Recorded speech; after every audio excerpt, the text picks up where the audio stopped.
as difficult without including John. And one thing I thought of, and I can't remember who said it, I think it was in a sermon, it may have been in a homily, but it came to my attention about 30 years ago, and it was about how a marriage grew. And I think it was in math terms then, but I may have put it in that way. That 1 plus 1 is obviously 2. But 1 plus 1 could be 1. And 1 plus 1 could be 3. Now the 2 is obvious. Joan and Rich, you can hardly say one name without the other.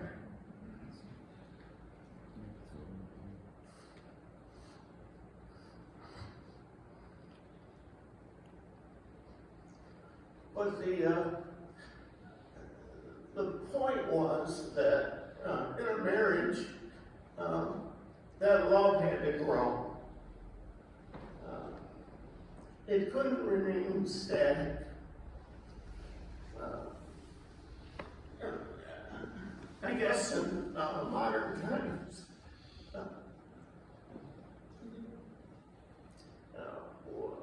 what I'm thinking of is us older folks who were introduced to the World Wide Web. We had trouble getting online because we couldn't make things all one word. But if Joan and Rich had been around before the web, they would have been able to do it. Because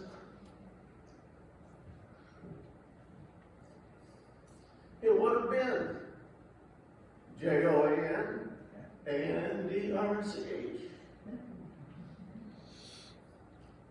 And their love, that word's going to be used a lot today, their love grew 58 years.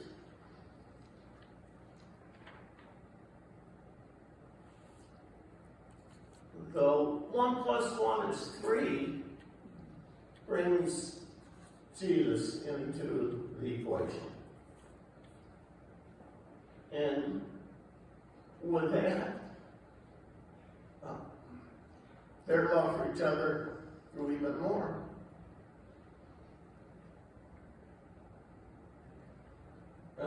Rich loved this church. I mean, he loved the building, but he loved the people more. And we loved him because of that. I think of when we used to work together in the garage out back, trying to fix the mower. So one day we thought, well, rather than send it to John Deere Place, we would take the mower deck off, take the blades off, and sharpen them ourselves. Have you ever done something like that? A minimum of 27 steps, of which 15 was something like, oops, did you remember to loosen the tension bar in step A, according to picture 7? So, because of his patience, not mine, because of his patience, we got it done. It took 2 days. A couple cans of WD-40. But when we communicated with each other, we would always say, you bring your tools and I'll bring my tools, and maybe between the two of us, we can get this thing done. And that was Rich. Very patient. You all know that. The 1 + 1 = 1. The idea behind whoever came up with this, and there's enough people here where maybe you know who it is, and you can let me know later, was that you had to be an individual also. You had to have your own passions. And Rich did. And Joan did. She loved to quilt. She loved to communicate and be with her friends and write hats. Rich, of course, you already know, loved to be at the farm. And he also loved to golf. And he had a group that met every summer: Gene, Gary, Don, and Rich. And they would golf. And one year, Alex and Christopher, our grandsons, played together.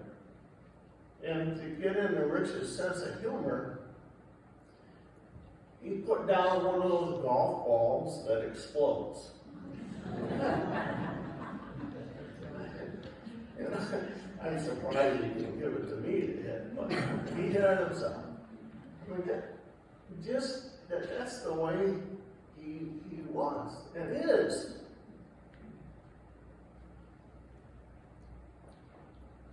Oftentimes, he and I would get into discussions and have, well, the term might be argument, but it wasn't argument. It was like a joyous interaction. and he was able to use that sense of humor with anybody, on any topic. You know, be it sports, politics, religion. He used that sense of humor to get the conversation going. And he knew where he stood. And you also had better be prepared. You better have the data behind your joyful discussion. I'll finally end with this. Rich and I cannot sing. Amen.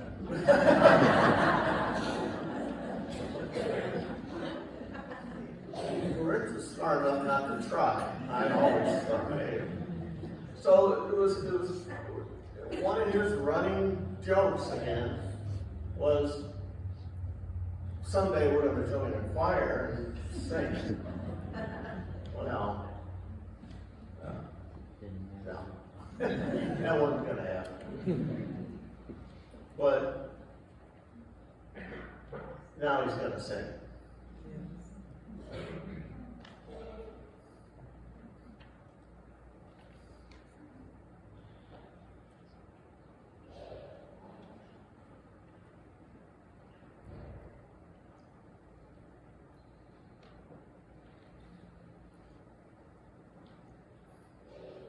So when you hear those birds,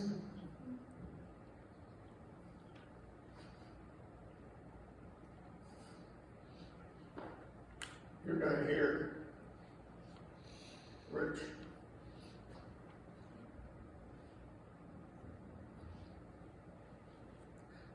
So thank you, my friend.